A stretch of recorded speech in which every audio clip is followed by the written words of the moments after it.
to understand that the world that you and I live in is a cyclical world. Things happen in cycles. There will always be seasons of plenty.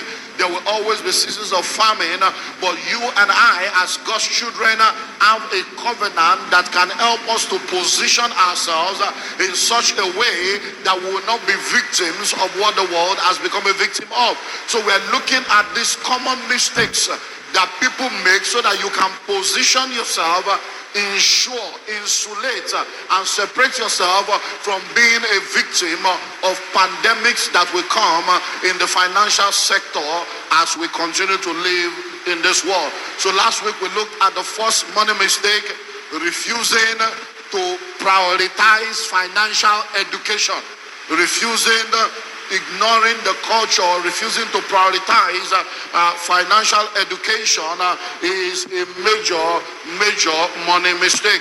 The second money mistake that I want to look into today will be coming after the story I would like to begin with today. There's a story of a couple that went into a church.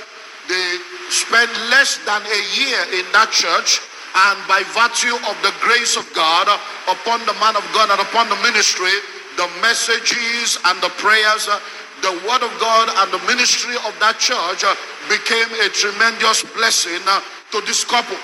They were so blessed that within the few months that they were in that church, things that were not happening before began to happen, and they were so excited. Out of their joy and excitement, they decided to invite the pastor to their house for a meal. So the pastor was invited. He got to their house. They set the table. They had an amazing time eating and fellowshipping together with the man of God. But before the man of God came, in preparing to be a blessing to the man of God, they wrote a check for 500,000 naira. They signed the check and they wanted to ask the man of God what name they should write on the check. And that's why there was no name on the check. So they put the check on the table. They were having the meal. They had a nice time. And the pastor left, and they realized that the check was nowhere to be found. And they began to discuss among themselves, did you give him the check? When did you give him? Is it when I went to the kitchen? No, they were this way. Say, no, I didn't give him the check. Oh. Does it mean that pastor has stolen the check? Hey, all these men of God. Can you imagine? Hey, that means this man is a fake man of God. Oh. All the respect, we brought him to our house. We fed him. He still stole our money. Hey, we will not go to that church again. So they decided not to go to the church anymore. They decided to cut off from the pastor. The pastor called after that time. They did not pick the call. Tried to read them. They were not interested. Few months later, the woman met the pastor at an event and walked up to the pastor and said, Pastor, you disappointed us. We respected you, we honored you, but you disappointed. And the man was confused. He said, disappointed you? What did I do? So you came to our house, we invited you, we fed you, we honored you. He said, well, I appreciate that, and I've been trying to reach you people after then. You are not picking my calls. I've sent people, they say people are not around. So what's the problem? She said there was a check. We wrote a check of 500,000, we signed it. It was even you were planning to give the check, only for us to see that the check is nowhere to be found. How many people were in the house, Pastor? It's only you and us that were in the house. What happened to the check? And the pastor said, the check? Oh yeah, the check was on the table. When you gave me the soup, and I wanted to take the pepper soup, I was like, let this pepper soup not fall on the check. So I took the check, I saw a Bible on the same table. I put the check inside the Bible. So you mean you people have not read Bible all this while? They were Christians, but the Bible was not a part of their life, and shame came upon that woman because she suddenly realized that what they thought the pastor did against them was actually God revealing to them that they are not even qualified for the blessing they are getting, but for grace. And that brings me to the second major money mistake that people make. Refusing to do what you know you should do is a money mistake. It's a major reason why many people are poor. There is no one under the sound of my voice today that can tell me that you don't know that you are supposed to save. But do you save? There is no one under the sound of my voice today that can tell me they don't know that they are supposed to be disciplined with their finances. But are you disciplined with your finances? Listen. Listen and listen well. You know you should pray. Do you pray? You know you should fast. Do you fast? You know you should read the Bible. Do you read the Bible? You know you should tithe. Do you tithe? You know you should evangelize. Do you evangelize? You know you should win souls. Do you win souls? You know you should live holy. Do you live holy? Refusing to do what you know you should do is a money mistake. And it's amazing. What did I say? Amazing to discover that many people will refuse to obey the word of God, will refuse to live by the word of God that they claim to believe in, and yet blame God when things don't work for them. It's amazing. Why? Because all over the world, excuses are the trademarks of failures. When people succeed, they take responsibility. When they fail, they pass the buck. They look for somebody to blame. When a student passed the exam, I pass. When a student failed, they failed me. The school failed me. The lecturer failed me. Always checking responsibility. What are the things you know you should do that you have not done? I said it in the first service. It's amazing to discover that illiterate are the landlord, educated ones are the tenants. It's amazing.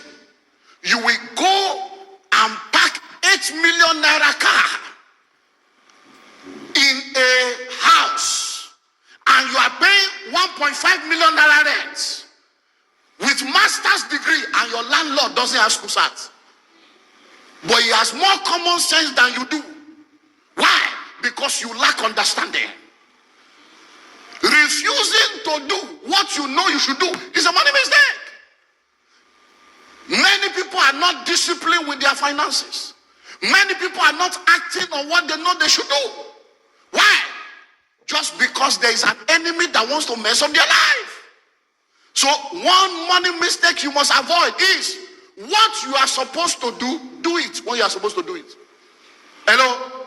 Do it when you are supposed to do it. Let's do practical. I did it in the first service. If you are under the sound of my voice and you have downloaded and have a copy of 50 common money mistakes to avoid, rise up on your feet. If you have downloaded it, you have a copy, rise up. I didn't say if you have read it, that you have a copy, rise up on your feet. Now, all of you standing up, look around you. All of you sitting down, look around you. Now, question, listen. How do I interpret this as your pastor? Oh, my pastor, my father in the Lord, I honor you. Am I going to say all of you sitting down don't honor me? I won't say that. Am I going to say you don't respect me? I won't say that. I'm only going to say you are making a mistake that can mess up your destiny.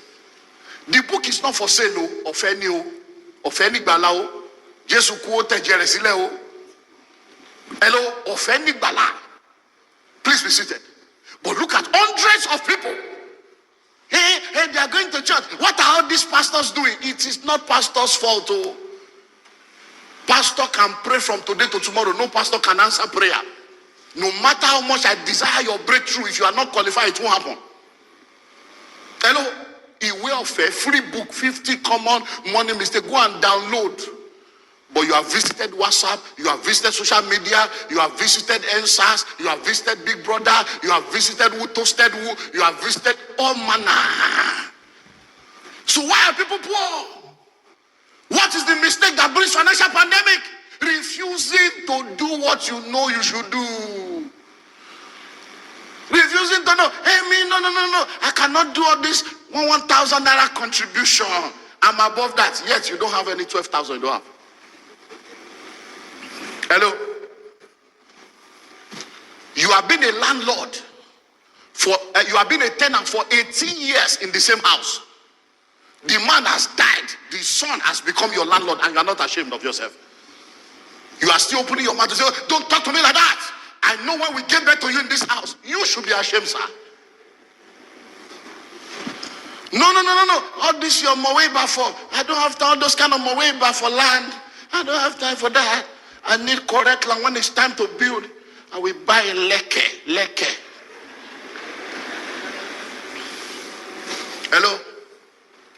One of the people I counseled on Wednesday, on Friday, on Zoom, was one of our daughters that has been communicating with me on email.